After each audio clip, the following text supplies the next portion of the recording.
nos quedamos en estos mecanismos de solución alterna de los conflictos penales y establecíamos que precisamente lo que buscan es que pues no todos los conflictos que existen entre las personas y el Estado pues lleguen a un juicio o a un juez y que de alguna manera se pueda llevar alguno de estos mecanismos como es la mediación y la conciliación, ¿sale? En las fiscalías hay personas especializadas en estos mecanismos que precisamente se consideran alternos y solucionan.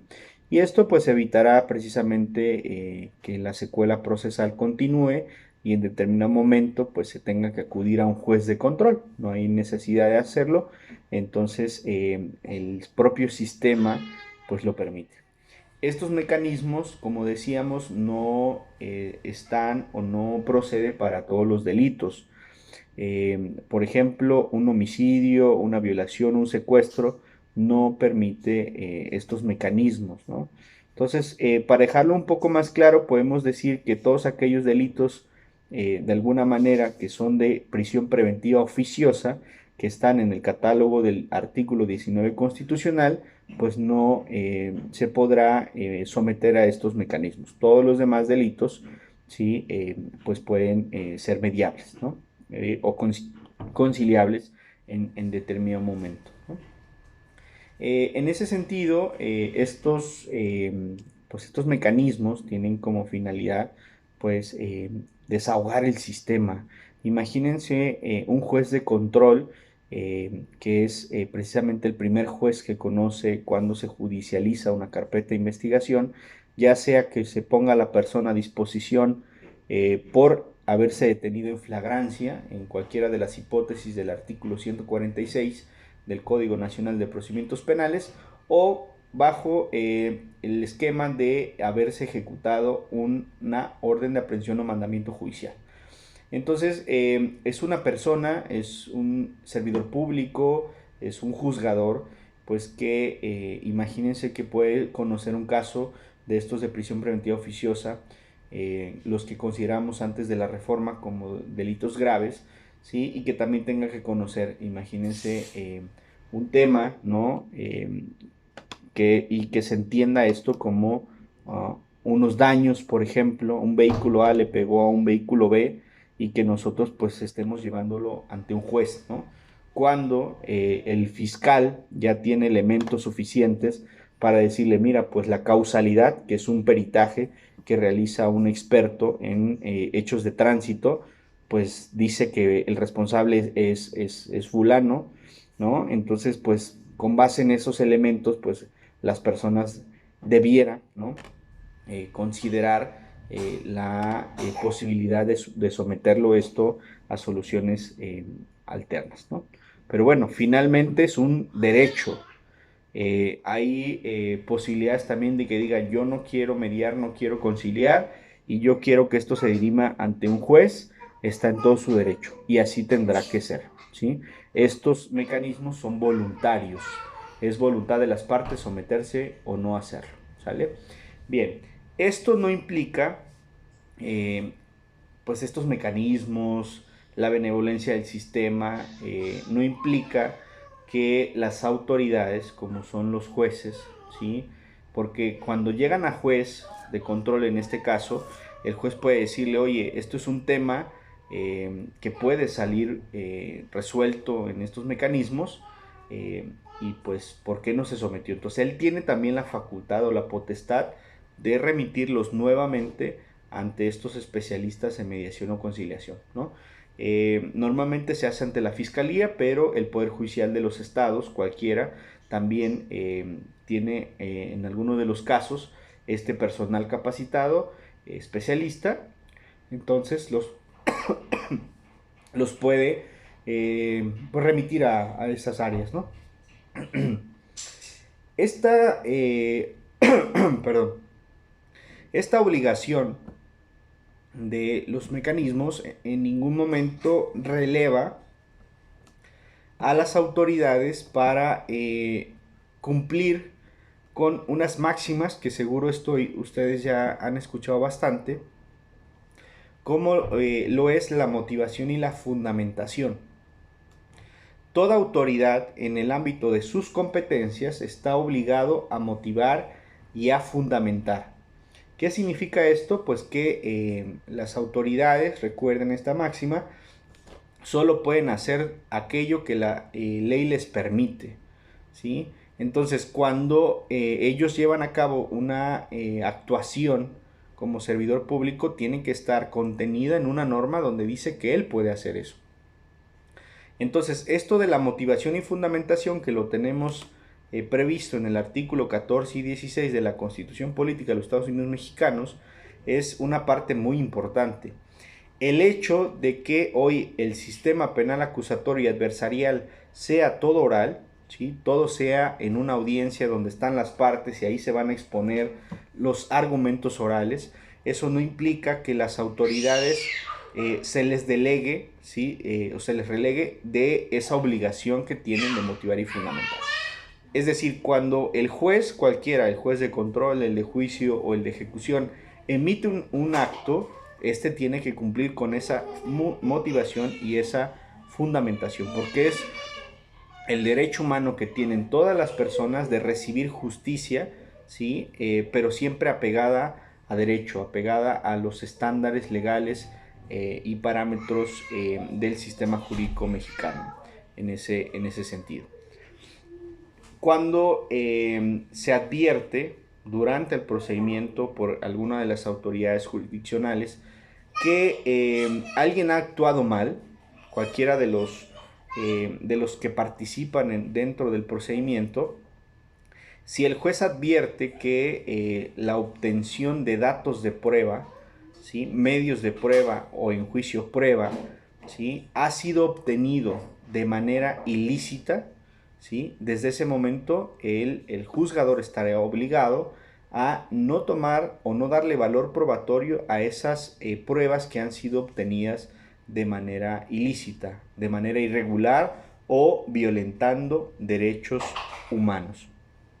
¿Por qué? Porque imagínense, sería un tanto incongruente por parte de un Estado de Derecho, donde el Estado de Derecho significa que se respete la ley, la Constitución y después de la reforma de junio de 2011 los tratados internacionales, ya de forma obligatoriamente constitucional, ¿sí? Entonces, la obtención de los datos, medios y pruebas en el sistema penal tienen que ser obtenidos de manera lícita, tienen que ser de manera en que se respete el estado del orden, que se respete el estado de derecho y se respeten los derechos humanos, ¿sí? Entonces, si ustedes se remiten al caso, por ejemplo, por solo citar un ejemplo, de García y Flores contra el Estado mexicano, ahí podemos nosotros desprender a esto que me estoy refiriendo con la prueba ilícita. ¿Qué significa esto? En el caso específico de García y Flores, dos ecologistas que fueron detenidos ilegalmente, porque no fueron detenidos en flagrante delito, ¿sí? Que se tardó en ponerlos a disposición los elementos aprensores, ¿sí? A poner a disposición de una autoridad competente, que durante su detención fueron sujetos de tortura, que derivado de esa tortura, ¿sí? Que traía como objeto o objetivo que ellos confesaran unos delitos que no habían cometido, entonces esa confesión, ¿sí? Que obtuvieron a través de la tortura, ¿sí? Fue tomada en consideración por parte del juez que conoció del caso. Entonces, a pesar de que también se hizo conocimiento del Poder Judicial Federal a través de los amparos, ¿sí? Esa prueba, ¿sí? En este caso violatoria de derechos humanos por haber sido obtenido de manera a través de la tortura, nunca debió haber sido tomada en consideración para dictar sentencia condenatoria. Esto en otras palabras, como lo dice estas teorías del fruto del árbol envenenado. ¿Qué significa esto? Pues si el árbol está envenenado, los frutos que dé pues van a estar envenenados. Entonces, una prueba que es obtenida de manera violatoria de derechos humanos, pues ¿qué va a pasar? El procedimiento va a ser violatorio de derechos humanos, es irregular, ¿sí? En la teoría mexicana se llama efecto corruptor, ¿sí? Porque esto es ilícito, en consecuencia lo demás tiene que ser ilícito. Y entonces, si esto es obtenido así, pues lo que tiene que suceder es no tomarlo en consideración. Y no obstante eso, no tomarlo en consideración, además se le tiene que dar vista al Ministerio Público para efectos de que investigue este delito considerado como de lesa humanidad, que es la tortura, ¿sí? Entonces, a eso se refiere este apartado de la previsión de regulación de la prueba ilícita. Ya el Código Nacional así lo establece, que serán nulos, no serán tomados en cuenta aquellos datos, medios o prueba que sean obtenidos de manera ilícita, irregular o violatoria de derechos humanos. Si se dan cuenta, hace un momento justo acabo de hacer mención del procedimiento ordinario y del procedimiento constitucional a través del amparo. En ese sentido, nosotros tenemos que hacer esa diferenciación entre etapas y autoridades. Las etapas: audiencia inicial, juez de control. Posterior a esta, audiencia intermedia, donde se depuran hechos y pruebas, ¿sí? Auto de apertura a juicio, y ahí termina el actuar del juez de control. Después del auto de apertura a juicio, pasa al juez de juicio todo el procedimiento, y es una persona totalmente distinta que el juez inicial, ¿sí? ¿Para qué? Para que él no esté viciado con lo que ya conoció, y él de manera objetiva va a analizar esos medios de prueba, ¿sí? Va a desahogar las pruebas, eso se encarga el juez de juicio, de desahogar todo el material probatorio, ¿sí? Por ejemplo, si alguien emitió un dictamen, el juez de juicio ese dictamen no lo quiere escrito, él quiere escuchar, ver al perito para ver cómo llegó a esa conclusión, qué método utilizó, qué técnica utilizó, qué instrumentos utilizó para llegar a esa conclusión. Entonces, ¿para qué? Para generarse convicción de si la persona es culpable o inocente. Entonces, el juez de juicio termina su trabajo hasta que dicta sentencia con base en escuchar y ver esas pruebas. Dicta sentencia, condenatoria o absolutoria. Si es condenatoria, pasa a un tercer juez, que es el juez de ejecución. ¿De qué se encarga el juez de ejecución? Justamente de verificar que se cumpla en todo momento, ¿sí?, la sentencia. Todo lo que diga la sentencia se tiene que cumplir. Entonces, y ese cumplirse significa en todos sus alcances. Si dice que cumpla 20 años de prisión derivado del delito que cometió, él se encargará de eso. Y también de aquellos casos en que ya cumplió las 2/3 de su sentencia, realmente hizo labor de reinserción, reparó el daño, adentro de la cárcel estudió, se portó bien, etc. Realmente hay elementos objetivos que demuestren que él es una persona que se ha reinsertado en la sociedad, entonces puede autorizar ese juez de ejecución las salidas anticipadas de alguna manera, ¿sí? Esto es un beneficio, la suspensión condicional, por ejemplo, ¿sí? Que puede en determinado momento, ¿sí?, sustituir la pena de prisión por otras formas, ¿sale? Entonces, de eso se encargará justamente el juez de ejecución. En ese sentido, tenemos también, ¿sí?, que una vez que se dicta sentencia, nosotros podemos apelar. Esta apelación la va a conocer las salas del Tribunal Superior de Justicia, que está integrada por 3 magistrados. Esos 3 magistrados lo que van a hacer es revisar esa sentencia para ver que esté cumplida en todos sus aspectos legal y constitucionalmente, ¿sí? Sobre todo legal, ¿no? Que realmente el debido proceso y el procedimiento se haya respetado.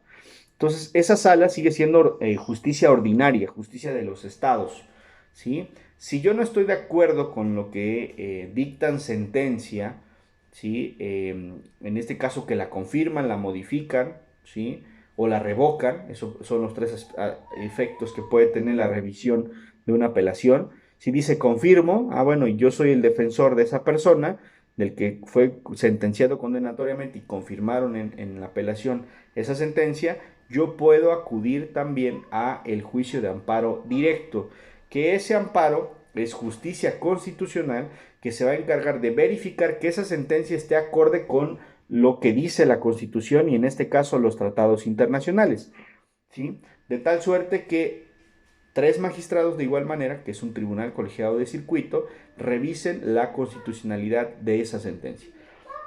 En caso de verificar que se violaron derechos humanos que están en la Constitución o en tratados internacionales, concederá el amparo y protección de la justicia federal. En caso de que advierta que se respetó en todo momento la Constitución y los tratados internacionales, negará la protección de la justicia federal, ¿sí? Y aquí lo importante es que ustedes entiendan que el juicio de amparo directo es la última instancia que existe en nuestro país para poder controvertir algo que no estamos de acuerdo. Sé que estarán pensando, bueno, pero finalmente está la Corte Interamericana, etcétera. No es una regla, ni es una, la Corte Interamericana así lo ha denominado, no es una cuarta instancia, fórmula de la cuarta instancia. No es que pierdo el amparo directo y me voy en automático a la Corte Interamericana. No funciona así. De entrada, porque tengo que agotar la Comisión Interamericana, que es la que se va a encargar de investigar si existieron violaciones a la Convención Americana de Derechos Humanos. Y hará observaciones y hará recomendaciones al Estado mexicano. De cumplirse, termina el caso; de no cumplirse, puede discrecionalmente decidir si somete el caso ante la Corte Interamericana o no lo somete. En caso de que lo someta la comisión ante la Corte, bueno, ya analizará la Corte con base en las pruebas si se violaron o no los derechos humanos establecidos en la Convención Americana de Derechos Humanos, si hay incumplimiento de las obligaciones internacionales que firmaron y ratificaron los mexicanos, ¿sale? Entonces, esas serían las diferencias: justicia ordinaria, justicia constitucional y justicia, en este caso, internacional, ¿sale? Bien. En esta división entre jurisdicción ordinaria y constitucional es muy importante, porque decía sentencia condenatoria, apelación, confirma, me voy al amparo directo, y ya sea que me concedan o me nieguen, ¿no? Pero hay otra parte también importante, por ejemplo, contra la vinculación a proceso, que es la que dicta el juez de control. Acuérdense, juez de control, vinculación a proceso. Contra la vinculación también procede el amparo indirecto. Ahí en este caso lo conoce un juez de distrito vía amparo indirecto, ¿sí? Y entonces, ¿qué va a revisar el juez de distrito? Que en ese auto de vinculación a proceso se hayan respetado lo que dice la Constitución. También. Entonces, y también puedes apelar. O sea, es optativo, le conocemos nosotros. ¿Por qué es optativo? Porque justamente tú puedes decidir, tengo vinculación a proceso, ¿me voy a la apelación o me voy a amparo indirecto? Solo puedo elegir uno. Y aquí, ¿yo qué recomendaría con la poca experiencia que tengo en el sistema penal acusatorio? Dependiendo qué buscas. Si la vinculación a proceso adviertes que hubo violaciones al debido proceso, o sea, no se respetaron las reglas del Código Nacional de Procedimientos Penales, yo sugeriría apelar, porque justamente la esencia misma de la apelación es verificar la legalidad de esa vinculación a proceso. Si tú adviertes que durante el procedimiento hubo violaciones a derechos humanos, el tipo penal a lo mejor es un tipo penal inconvencional o inconstitucional, yo sugeriría amparo indirecto, porque tiene otros alcances. Aquí se analiza constitucionalidad y aquí se analiza legalidad, ¿no? Entonces, va a depender del caso concreto, específico, circunstancias de modo, de tiempo, lugar y de una serie de circunstancias que van a ser específicas y claras, un caso en específico, para poder decidir si qué hacer, apelar o irnos al amparo indirecto, ¿no? Y si se van dando cuenta, los he llevado de alguna manera, o eso intento al menos, siempre diferenciando entre el sistema inquisitivo y acusatorio, para justamente nosotros entender bien la reforma de justicia penal en México, ¿no? En el inquisitivo tendríamos, pues de alguna manera, ¿sí? Una autoridad, era autoridad del Ministerio Público que tenía fe pública, y después esa autoridad que tiene fe pública era la que te acusaba ante un juez, y entonces cuando llegaba el defensor, pues eso ya estaba bastante avanzado, ¿no? Hoy en el sistema penal acusatorio, el fiscal, ahora fiscal, no Ministerio Público, o Ministerio Público Fiscal, es un sinónimo, no tiene fe pública. Es una parte en el proceso que, si bien se encarga de acusar, tú tienes algo que es muy importante en el nuevo sistema, el principio de contradicción. O sea, de tal suerte que tú en determinada etapa vas a tener la misma posibilidad de recabar incluso pruebas. Un defensor privado tiene la facultad, igual que un ministerio público, de recabar una entrevista, por ejemplo, de un testigo, ¿sí? Entonces, vean cómo ya este principio de igualdad de armas, también que se conoce así, pues es fundamental para llevar a cabo el proceso. El inquisitivo se basaba en las actuaciones secretas, había mucha secrecía y sobre todo esta secrecía con fe pública y además todo por escrito, sí, que llevaba el Ministerio Público. Ahora todo es oral, todo es transparente, por decirlo de alguna forma. No estoy diciendo con esto que se quitó ya esta secrecía de la investigación, pero ya hay jurisprudencia de la primera sala de la Suprema Corte de Justicia de la Nación, donde establece que el defensor y el inculpado tienen el derecho a conocer la carpeta de investigación, inclusive hasta antes de la audiencia inicial, ¿no? Entonces hay una diferencia sustancial que considero yo no la debemos perder de vista, ¿sí? Para efectos de tener claro que ahora ya se tienen estas posibilidades que no existían anteriormente.